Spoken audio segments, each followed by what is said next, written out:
Hello, dear students.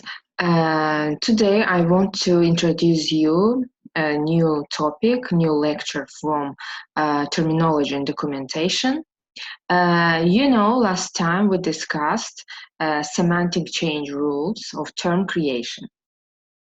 Firstly, let's remember what is term creation and what are the methods of semantic term creation. Initially, I would like you to know that term creation is creating neologisms, creating new terms with the help of different methods.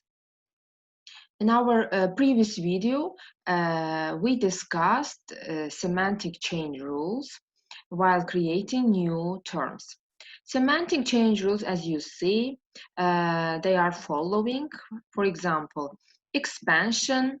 We said expansion is giving new ideas to the meaning of a new term. Next is metaphor.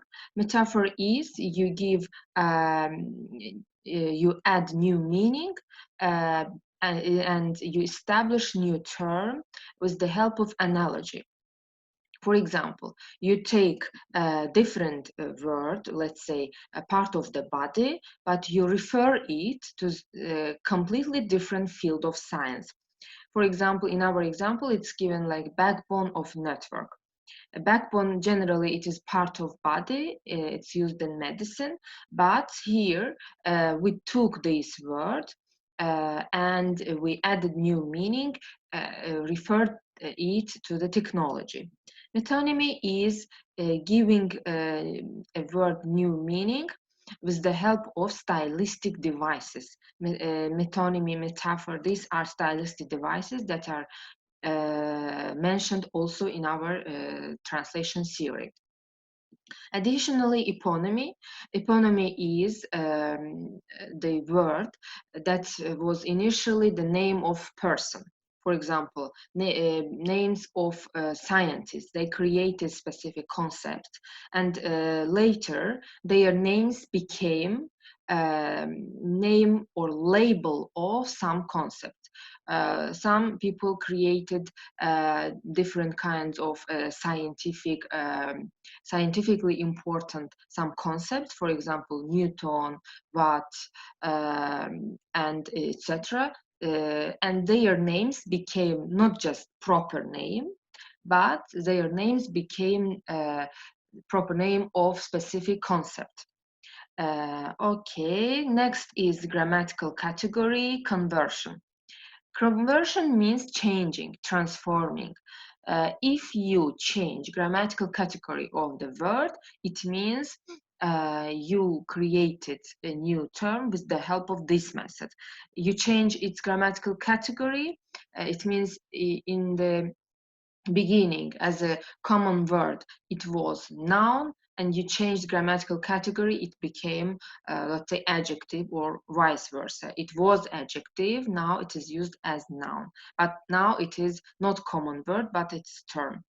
And last method of semantic term creation is borrowing some terms, words from different subjects. In the beginning, this word can be common word. It can be used in linguistics.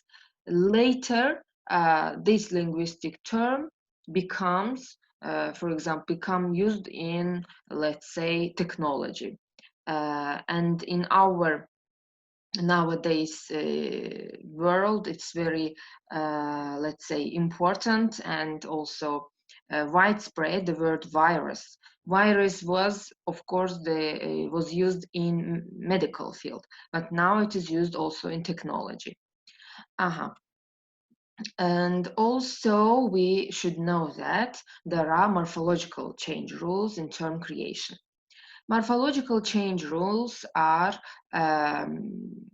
specifically referring to the word, to the term creation, which are linked to morphological changes, morphological, let's say, modifications. What does it mean? In semantic change rules, we should pay attention to the meaning of the word. to the meaning of the terms.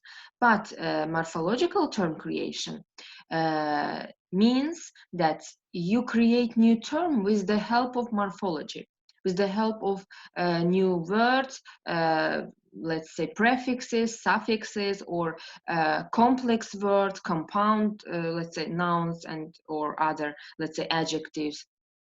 It means you change the form of the word. You don't change the meaning, but you change the form of the word. Let's say first is derivation. Derived words, derivation means that you make a simple noun, simple adjective, or simple word. You add them suffixes or prefixes and you make them derivative. This is called derivation. You see the examples: digital, digitize, digitization. So here we didn't add anything to the meaning, but we changed its form. For that reason, it's called morphological change rule. Secondly, composition. Composition means you create new terms with the help of other single words. You combine them, you join 2 or 3 words together. You see the examples: cyberspace, overtime, non-biodegradable, etc. Here we have 2 or 3 separate words, and we join them together and we created new terms.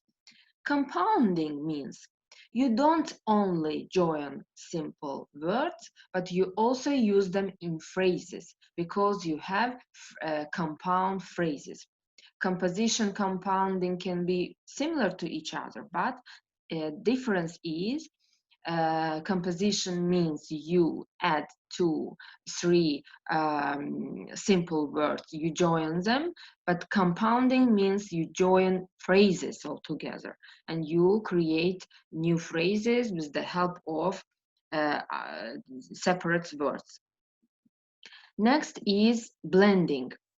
Blending means you can take a letter, syllabus, and letter and syllable and join them together. For example, electronic mail. Electronic mail, I chose only first initial letter of electronic and I created email. It means I join some parts. I don't join all the words together, whole the simple words, but I can shorten them. I can just clip some part of the word and compound them, join them with another word. Another example can be blogging. Blogging and web and logging. So it's created new word, blog and I, with the help of ing. So here not whole words are joined, but their parts are joined. Next is acronymy and initialization. I hope you are informed about acronyms and initials, and you are aware of their meanings and purposes. It will be the easier part for you because in our previous lessons we have discussed it. So acronymy means that the initial letters of some abbreviations, initial letters of some complex words, they are joined together, but only initial letters and all initial letters of the word. Initialization means the same, but the difference is acronymy is pronounced like a word. Initialization, initialisms are pronounced like one by one. The letters are pronounced one by one separately. And the last method of morphological term creation is borrowing. This is easy one, but we use this borrowing. We take some terms from different languages. At the same time, we add our own linguistic characteristics. What does it mean? All words, all adapted words, that borrowed words from foreign languages should be adapted to our language. to the language of, source language. For example, if we have taken some words from Latin, from English, or from, let's say, French, mostly these languages are becoming the target for borrowing, we should adapt them to our target language.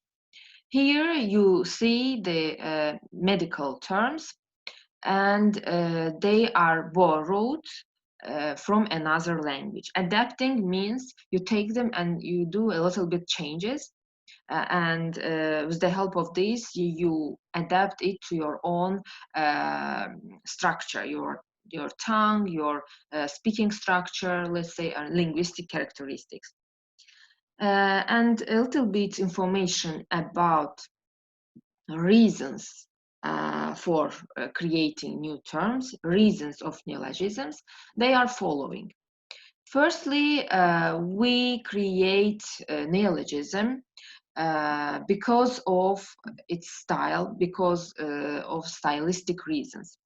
It means that you feel necessity to create new term because of its style. For example, telling that somebody is blind is impolite.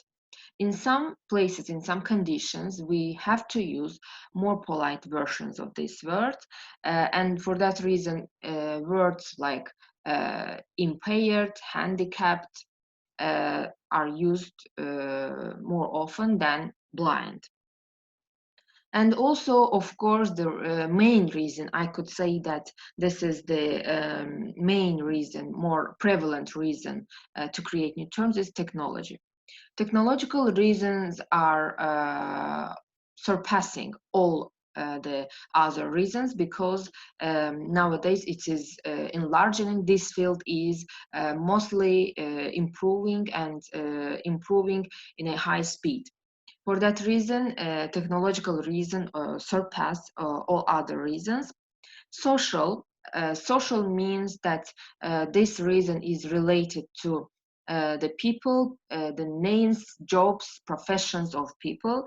As professions, number of professions increase, and their names and the names of jobs also are added every day. Functional means if the new concept is devised, new concept is thought up, you should give it the name, new name. Functional means it is the function of neologism to label any concept. That's all for today. I hope it's clear. In case you have questions, please feel free to ask me your questions.